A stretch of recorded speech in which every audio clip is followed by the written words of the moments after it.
Now, the devices that you were talking about, are there specific devices or methods of communication which diminish our freedoms in addition to overpopulation and over-organization?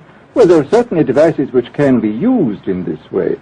I mean, let us take, after all, a piece of very recent and very painful history is the propaganda used by Hitler, which was incredibly effective. I mean, what were Hitler's methods? Hitler used terror on the one kind, brute force on the one hand, but he also used a very efficient form of propaganda, which he was using every modern device at that time. He didn't have TV, but he had the radio, which he used to the fullest extent, and was able to impose his will on an immense mass of people. I mean, the Germans were a highly educated people.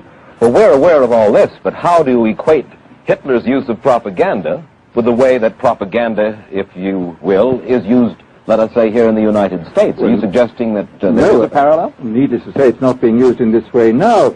But the point is, it seems to me, that there are methods at present available, methods superior in some respects to Hitler's method, which could be used in a bad situation. I mean, what I feel very strongly is that we mustn't be caught by surprise by our own advancing technology. This has happened again and again in history.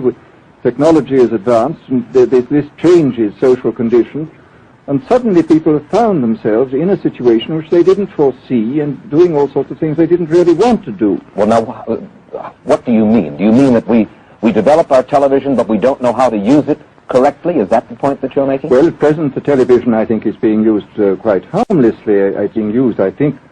I would feel it's being used too much to distract everybody all the time. But, I mean, imagine, which must be the situation in all communist countries, where the television, where it exists, is always saying the same thing the whole time, is always driving along. It's not creating a wide front of distraction, it's creating a one-pointed drumming in of a single idea all the time. It's obviously an immensely powerful instrument.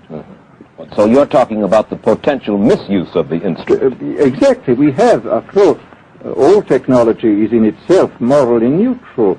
These are just powers which can either be used well or ill. It's the same thing with atomic energy. We can either use it to blow ourselves up, or we can use it as a substitute for the coal and the oil which are running out.